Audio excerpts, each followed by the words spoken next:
Hey everyone, this is Gale from PaulGaleNetwork.com, and I'm going to show you something that's pretty cool, I think. When Nintendo released The Legend of Zelda Breath of the Wild for Nintendo Switch back on March 3rd, 2017, I was as excited as I could be to play a brand new HD, built from the ground up, stunning looking Legend of Zelda game. You know, it was at the E3 before that I got to play it hands on, and that was back on the Wii U version, of the game in June of 2016. So to get this game at launch on a brand new system was such a fantastic way to introduce new Nintendo hardware. I think it was a good move on Nintendo's part to release the game on the Wii U, its original intended console, but it was a stellar decision to release such a top-tier AAA quality title on a brand new system. Like, what a way to launch a new console, right? But anyways, I played the game for about 65 hours, and that was my completion time as far as beating the game goes. It took like 2.5, 3 weeks. My daughter was born March 17th, Brooke, Zelda, Gale. And during those first few weeks playing Zelda, playing with my son, Bryson Paul Gale, who is going to be a new big brother, 2 years and 4 months older than his little sister to be. It was fun showing him the game. And then I went on to playing, for a few months straight, had a login time of like 195 hours, got both DLC packs along the way, did the updates and all of that, and really had a lot of fun. And, I would come back to the game once in a while to get some extra costumes and stuff like that from the DLC, find a few Koroks, and get the Master Quest challenge for the Master Sword to upgrade it, and all that. And then, some more time went by, and then now we're at 3 years and almost 5 months since release. It's August 1st, 2020, as of today. And I was checking out my Heroes Path mode, and I noticed that from the start of the shrine all the way through this whole journey, there was a lot of territory that was not seen in the game by me. A lot of terrain. And I thought, like, here I was at this point, earlier this year, a few months ago, right around the 3rd anniversary of the game, sometime in March or so, I had like 225 hours of total gameplay time. Or at least the system on the game on time. I don't think it keeps track necessarily in game of stuff like menu navigation when you're paused, but the overall clock time of how long Zelda was on at this point, something like 225 hours.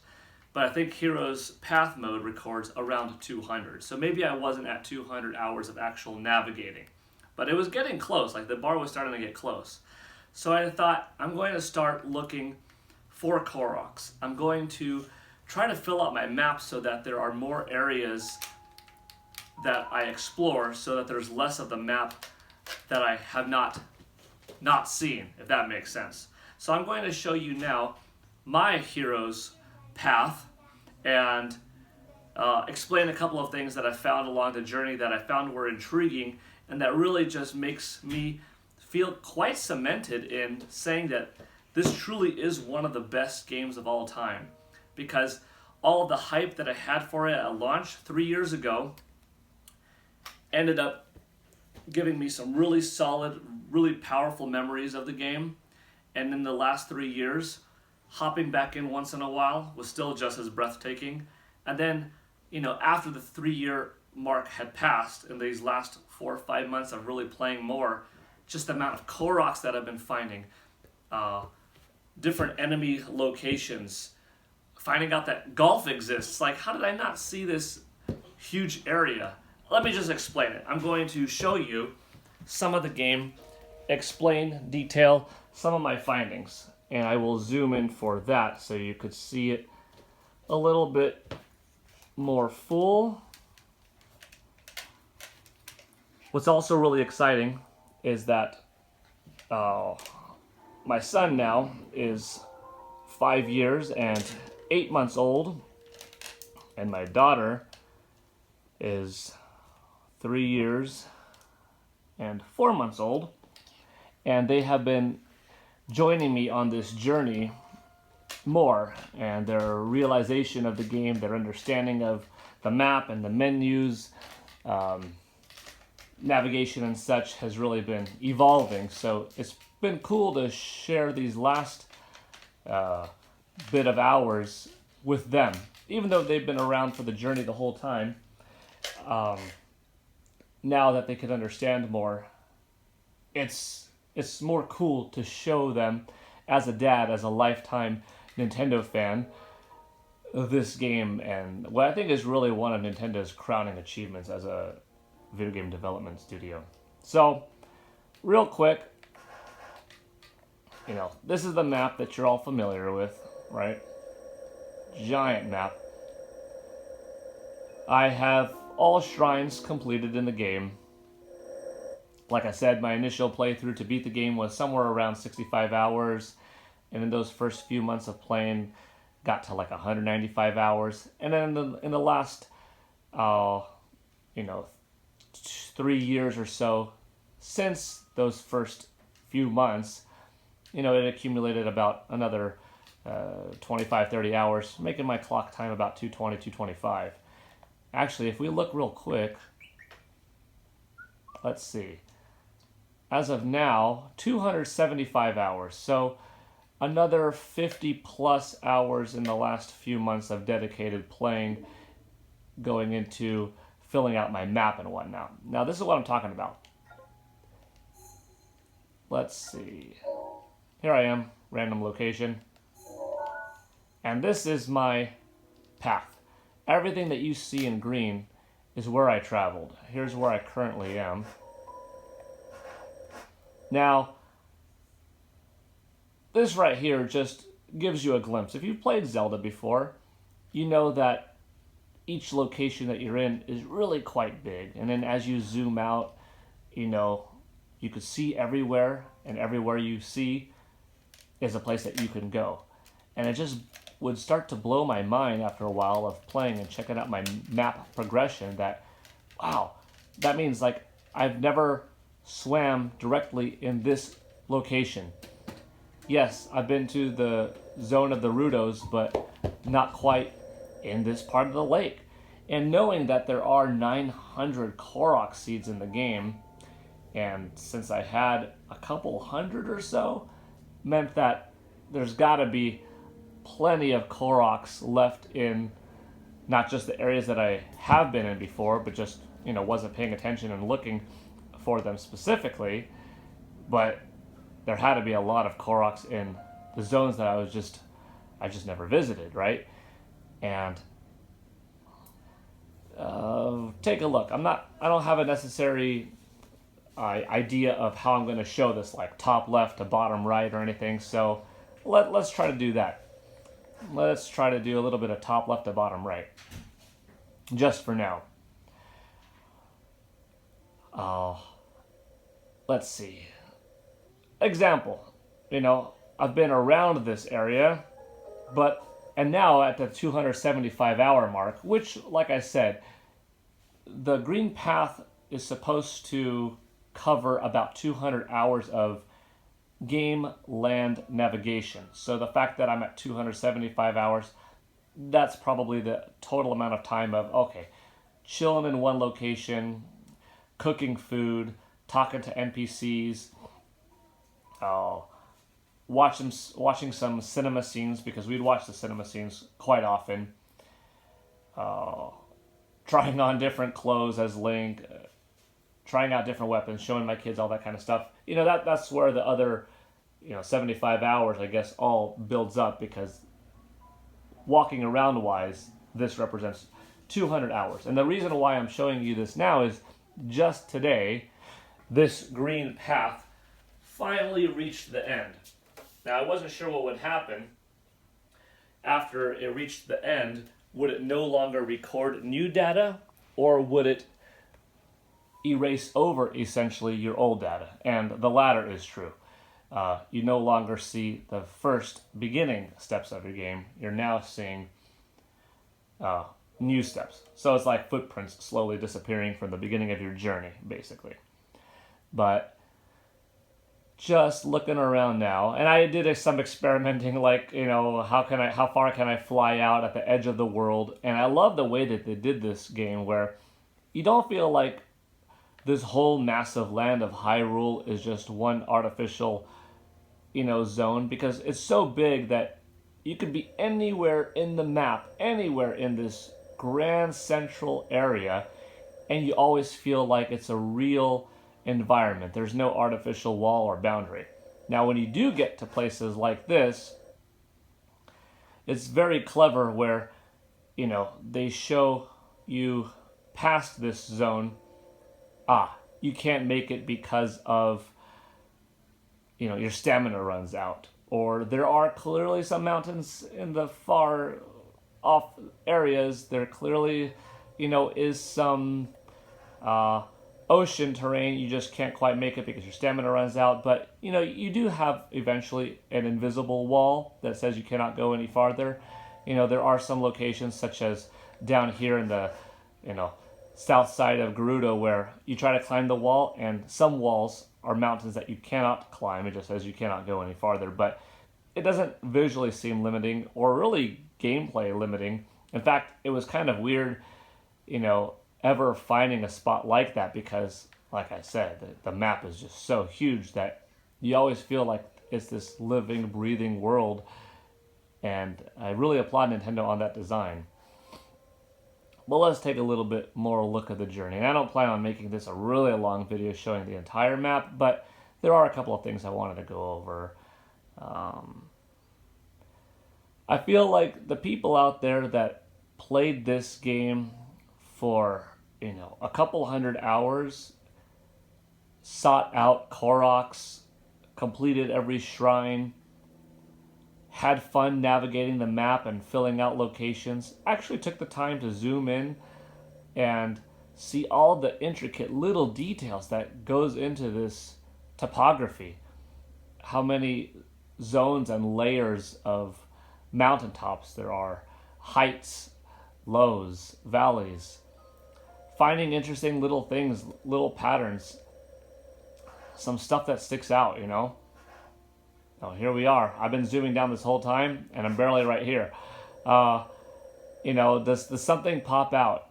If you play this game like you would an old school title, where you've got a map that was printed out from Nintendo Power, or you're opening up your instruction booklet from, a video game company that they packed in, you'd be like, oh, well, there's a skull. I've never been there before. And like here, clearly, this is a couple hundred hours of gameplay, but I just happened to pass by it at some point.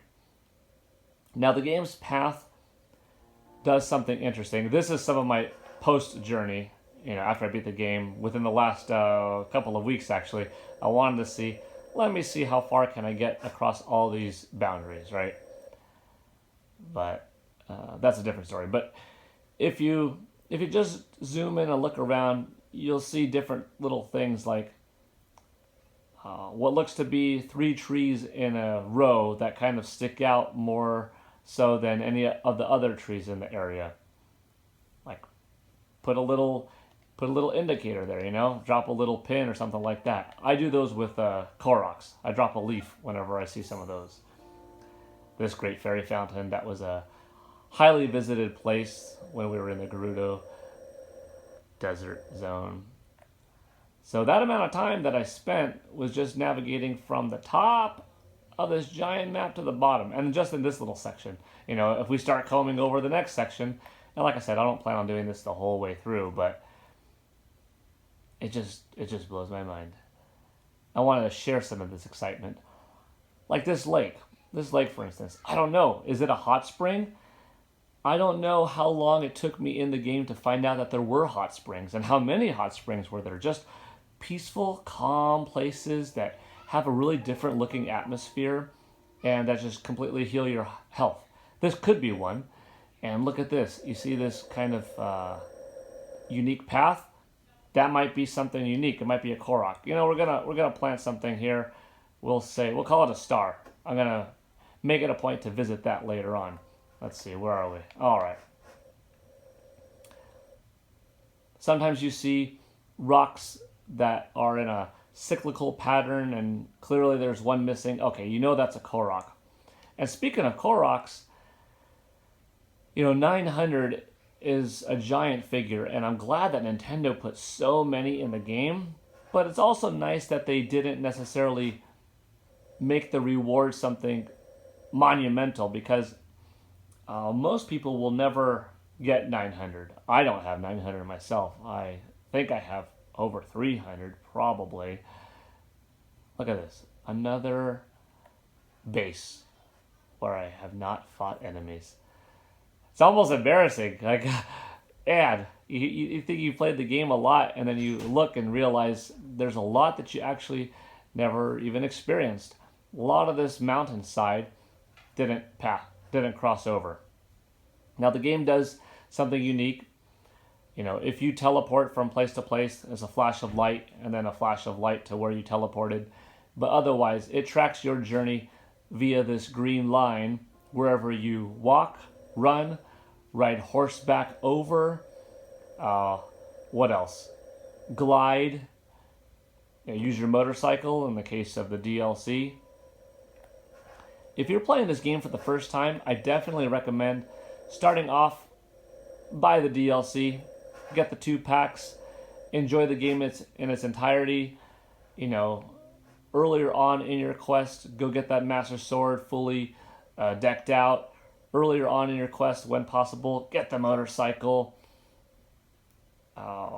Get the horse gear. One of the things I like is the ability to call a horse from anywhere. I thought that was cool with the ancient armor that you could do. Anyways, I don't want it to be a boring video of just watching my map, but I'm hoping also that some of the words that I'm saying are interesting / fun, possibly for newcomers, or maybe if you're a lapsed Legend of Zelda Breath of the Wild player, you'll think back on your journey and say, yeah, that was fun, but then maybe this will motivate you to, maybe I'll look at my quest and see, what's my journey look like, and realize, wow, there's a lot that I never even saw.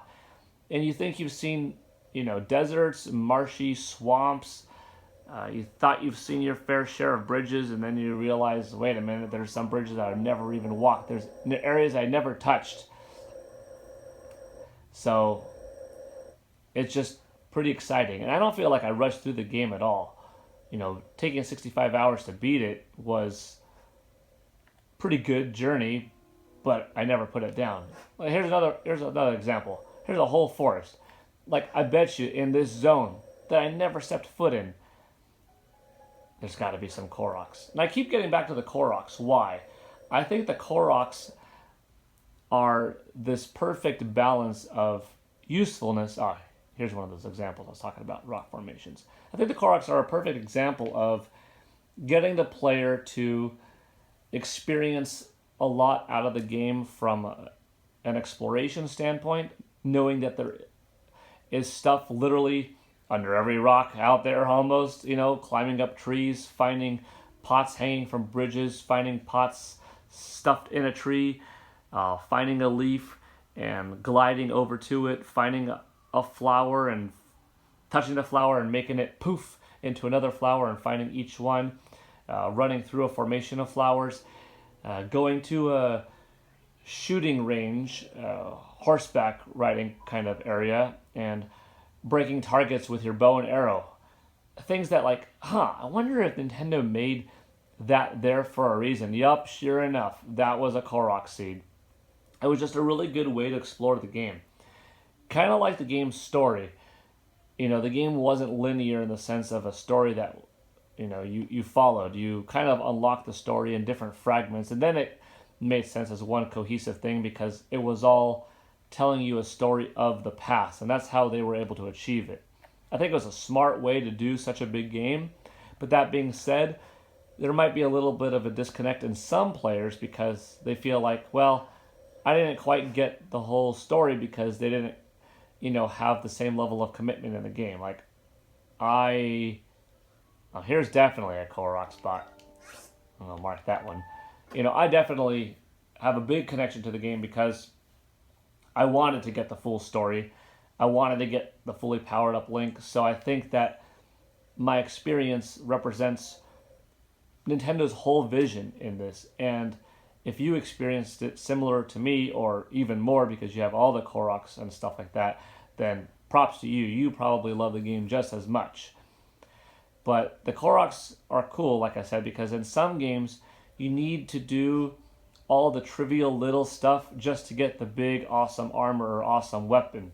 And something like 900 is too ambitious for most people. Like, I don't even know if I will necessarily get all 900, but you know what? I might actually make that a goal because I'm having so much fun getting to places that I have never been to before and finding new ways to uncover the Koroks that I didn't know existed. Like, I know that I knew before playing in my journey that, you know, you could find little floating balloons and they go in different patterns and you could shoot them like that and then you get a new Korok seed. But I didn't know that there was one, for instance, where you had to ride your horse. In this case, I was riding Epona, and you had to specifically run over and jump over 3 fences, one after another, and that popped open a Korok. I'm like, wow, that's just one more element of gameplay that I thought was rather intriguing.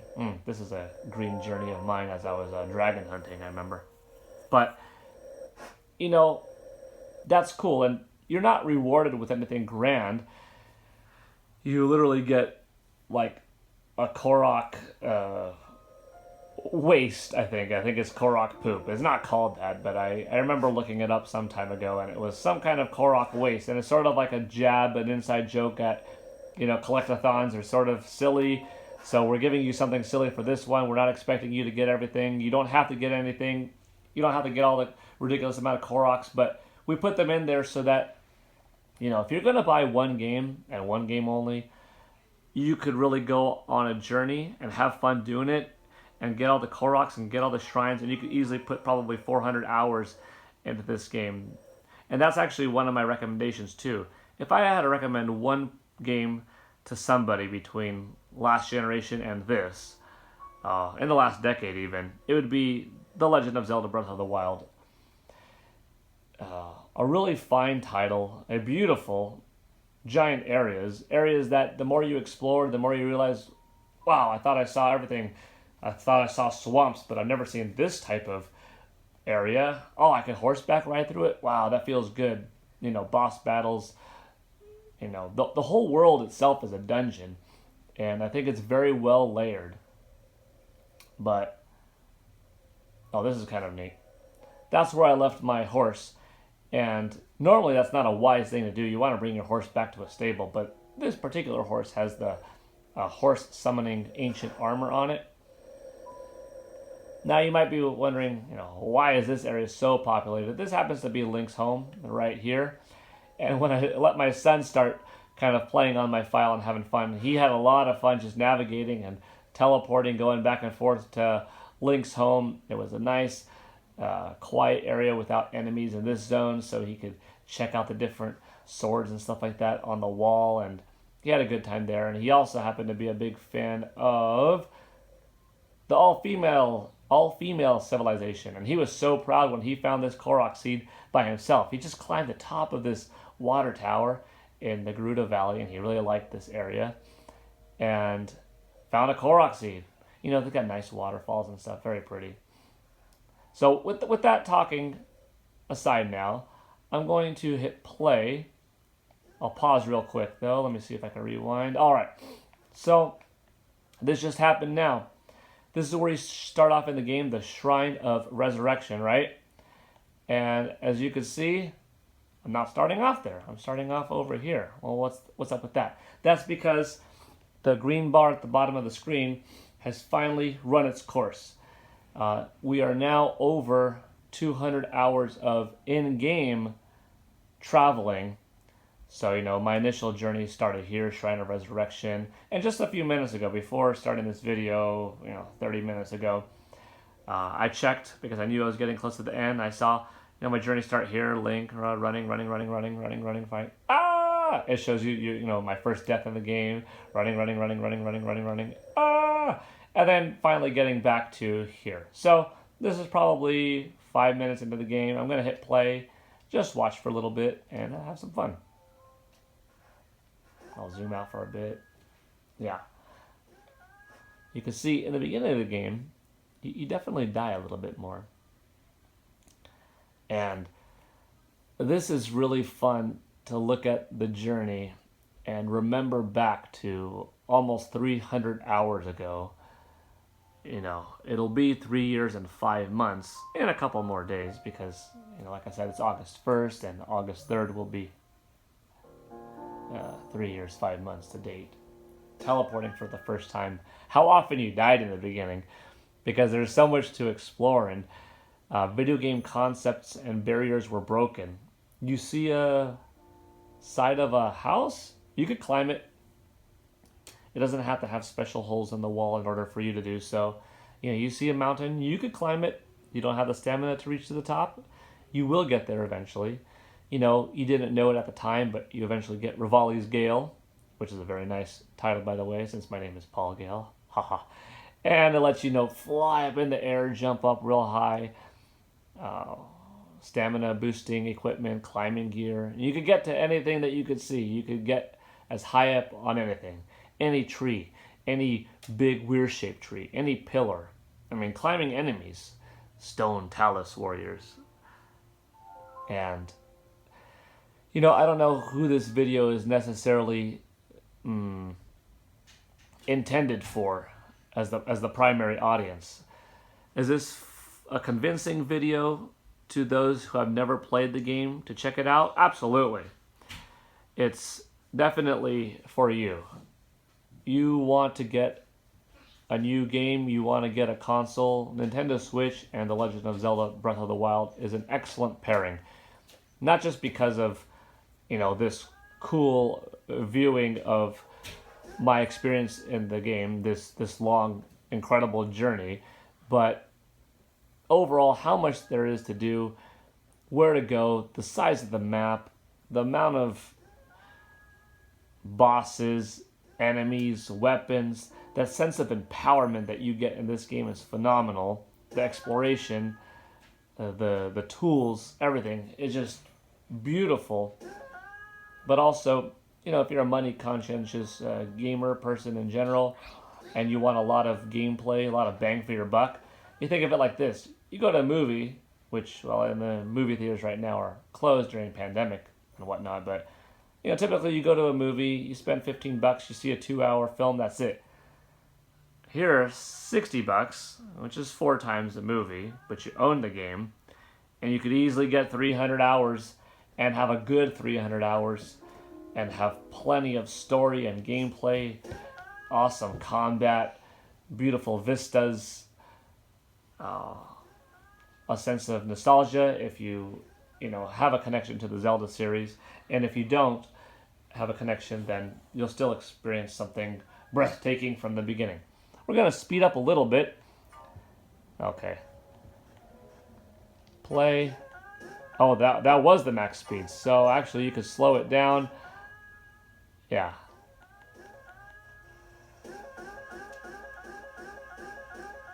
Now I'm in control where I'm holding down that D-pad, showing this journey. Plenty of deaths at the beginning. You know, sometimes it gets kind of jarring on the map because you teleport. I'm zooming out, and when you're zoomed out, you could obviously see a much quicker telling of the game. Slowly, the map's getting more filled out, you know?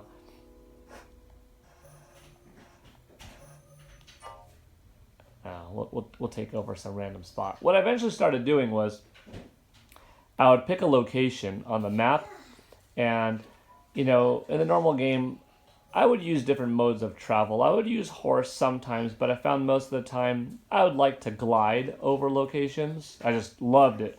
And for months after the game, like, my wife and I, my kids and I, we were driving around. You know, we live in Los Angeles, so driving around, seeing the mountains, I just envisioned, running to the top of that mountain. I wish I had a hang glider just glide over all this traffic, or I wish there was a tower right there that I could just glide across the San Fernando Valley and, you know, reach a new location. Daddy. And that way, because that was such a fun way how to do it. Well, it seemed like a fun way to do it, you know. And now, kind of the new shift has been, I want to walk over everything. I want to run over everything. I want to feel the ground. I try not to teleport as much. Or I teleport to a location, and then I put a stamp on my map, you know, like a red light indicator, a blue light indicator, and I would just run from one spot to the other.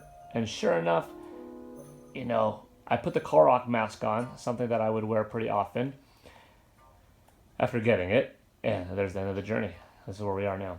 Put the Korok mask on. So, for instance, you know, okay, I noticed that, you know, here I am, and, you know, here's where I want to be, and I would go. I'm not there right now, but, you know, I look at the map and I'll just travel to one location. So actually, more accurately, to show you right now, if I were to show you what I actually did do. Yeah, take off this one. So I'm here, the Lanairu Desert, and I would put something like this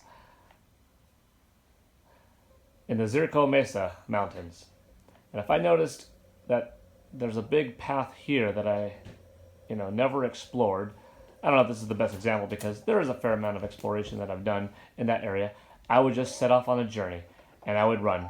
Maybe I would run and hover a little bit, but, you know, I wouldn't necessarily teleport, that's for sure. You lose a lot of ground exploration if you teleport. And that's not a bad thing, and it's not even like a rush thing, but you do miss some. So, yeah, I guess this video is for you if you are not yet an owner of the game. If you are an owner of the game that has experienced, you know, what I have or more, then let this be a video for you saying, yeah, I know what you mean, buddy. I've got 450 hours in the game, 900 Koroks. It makes you feel good.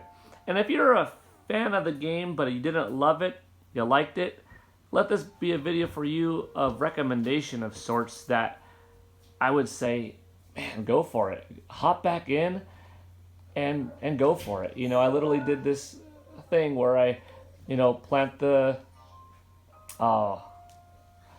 beacons of light and just run to it as a goal of experiencing more stuff. And I would find out new areas like somewhere in this zone, if I'm not mistaken. Oh, that's what I did with that. I dropped little shields in the ponds that I found, the healing ponds. But somewhere in, oh, was it this star? Oh no, that's the star that I mentioned earlier. Somewhere in this zone. I know I dropped a beacon of some sort. If I zoom in, I will find it again. It's a little bit difficult to see exactly where I put it, but golfing, like a golfing minigame, and not golfing with a stick necessarily, but there's this giant boulder. You smack it, the Goron applauds you or tells you need to try better of how to get this rock in the hole. And that's actually one of the things that I'm going to do next. I played around for a little bit, and then I got distracted because a Korok was jiggling somewhere around because my Korok mask was making it go off. And I thought, it can't be getting this rock into the hole, can it? No. So I'm looking around because it's got to be somewhere else. And sure enough, there was a Korok in that area.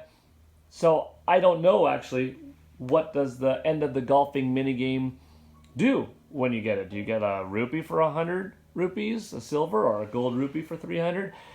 You know, I don't know. But you just start dropping beacons and going to those beacons, and you will find so much more. So, like I said, this is just my journey. It's been awesome. There's clearly a lot more that I have yet to uncover. And you look at my quest, and my quest is pretty full. Spoiler alert, but, you know, I have Master Sword. I have a lot of my slots filled weapon-wise. I have every upgrade when it comes to the max amount of bow and arrows that I could have. I have the maximum amount of shields. I am curious what could potentially be down here to the right. Oh, solved the own question as I was speaking it. That's the slot bottom right, which is intended for, spoiler alert once again, the bow and arrow that you get from Zelda at the end of the game. But otherwise, enough Koroks that I have all the shield slots, have all of these, and all but 2 of these. I think the next expansions for me are like 45 or 50, but costume wise, have everything. I have yet to find the Rex costume though, so that's another little journey that I have to find, which should be exciting. Plenty of things here, a lot of things that I could still sell. I mean, I've got a lot of amber, for instance. I could definitely have more fun, and the fun changes as you play the game. Sometimes you feel super overpowered, and you just want to crush a Lionel and use, Rivali's Gale, hop up, Daruk's Protection, or Urbosa's Fury. Don't care if he hits you, use Mipha's Grace to bring you back. And sometimes you want to play a really technical game, which the game does offer that perfect strategy for parrying and reflecting. It's just something that is really special, that offers a lot. And I'm very curious what Nintendo has in store for The Legend of Zelda Breath of the Wild 2. Just talk about a game that's got it all. And let's see, I was going to show off. Shrine Quest is done. This impresses me. Side quests cleared, 75 of 90. So we've got 1, 2, 3, 4, 5. That covers 5 more, which makes it 80, right? So that means that there are 10 quests that I haven't even found yet.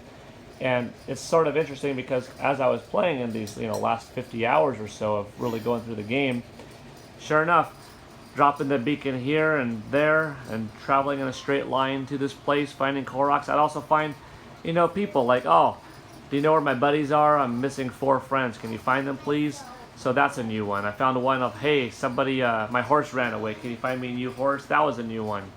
Everybody's path in the game is going to be different in terms of how they play. But I feel like the game didn't do anything wrong.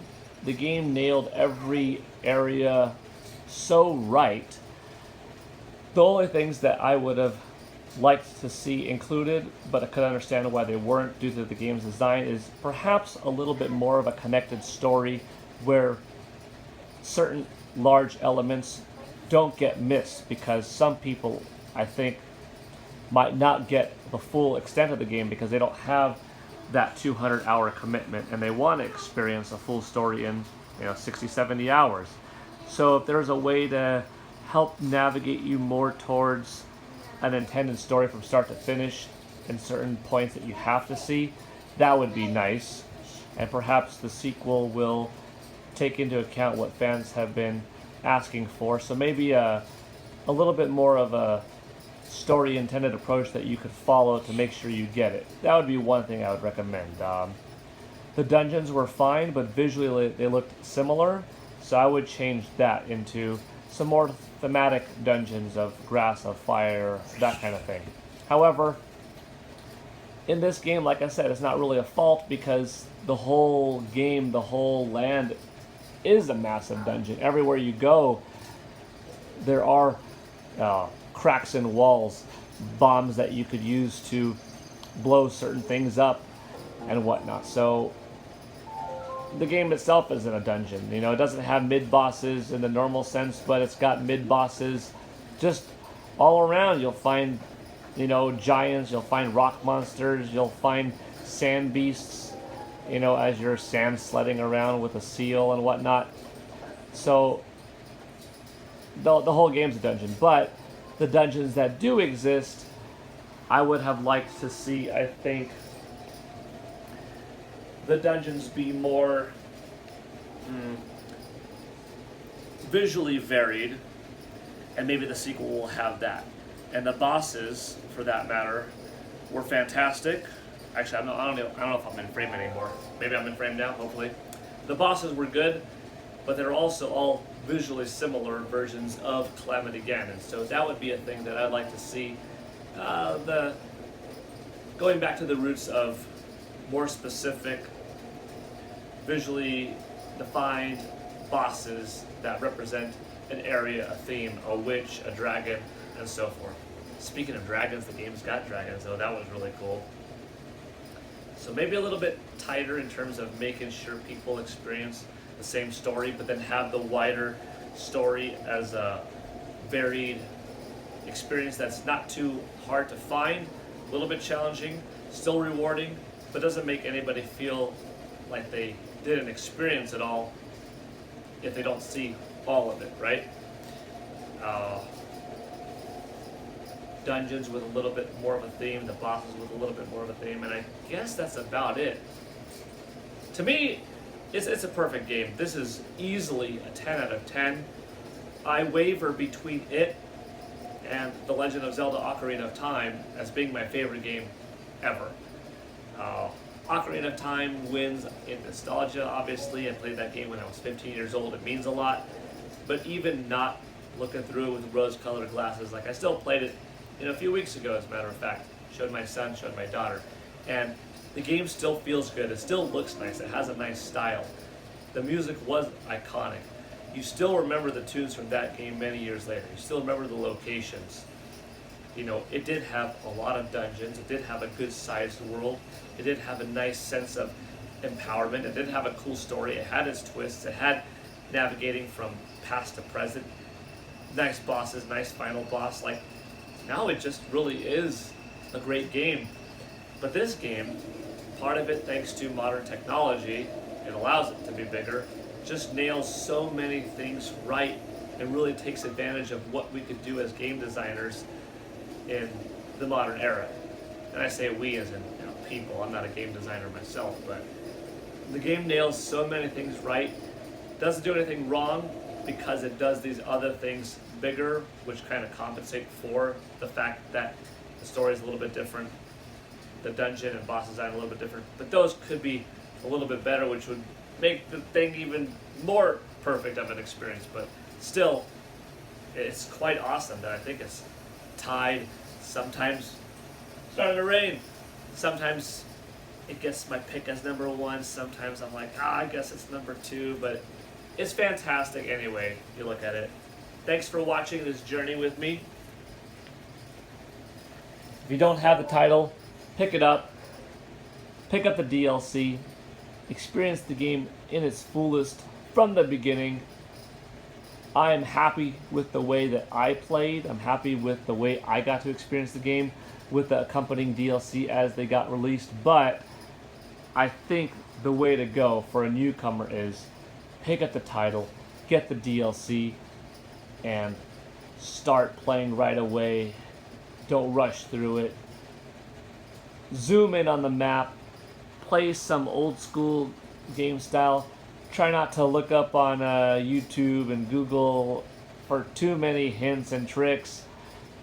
I dropped some seeds along the way of places where my Korok mask was jingling, but I couldn't find where the Korok was, or some places where I dropped a seed because I didn't have the mask on, just happened to,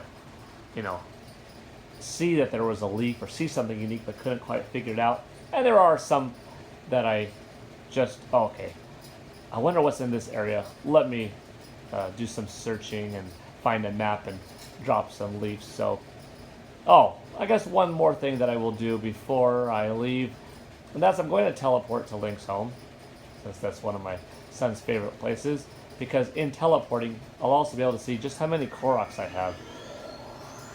I don't know of another way how to see the overall Korok seeds, how many you have. There we go. Wow, 375. That's a lot. And there's 900, ladies and gentlemen. 900. That means there are 525 that have yet to be found. Now, there's only a couple of more needed. I think 100 more needed or so when you go to the Great Deku Tree. We could do that right now, I guess. One more thing. See, look. If I show you my journey, now it starts just a little bit later by a fragment because, now I'm in a new location, so it's erasing those early footsteps. But what I was saying is, when you go to the Kokiri Forest and you upgrade your weapon stashes, I think there I will find out how many more I need for my final 2 sword stashes, sword or hand-to-hand combat stash upgrades, inventory upgrades, whatever. Because like I said, bow and arrow is full, shields are full, and there are all but 2 needed here. Let's go with let's see, what do I feel like running around in? And some costume setup that you have is really cool too. Like, this video could definitely go far longer because just showing you some different some fun costume designs is also pretty cool. But I like this one. I like the Ocarina of Time look. But I also have a cool Dark Link wearing the hood as one fun look too. The Fierce Deity is neat. Yeah, it's all really well done. Right now I'm looking for this guy. There we go. Chio.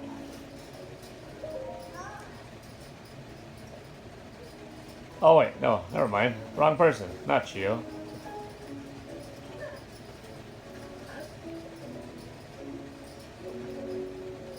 Well, it's not the Lost Woods for nothing. That's the reason why they call it that. Usually I find him a little more quickly. I'm specifically looking for the Korok that gives you the upgrades. If I don't find him soon, then that's okay. Not important right now, but I was just curious. How many Koroks left are needed for my final upgrades? It'll be able to tell you one of the upgrades, not both.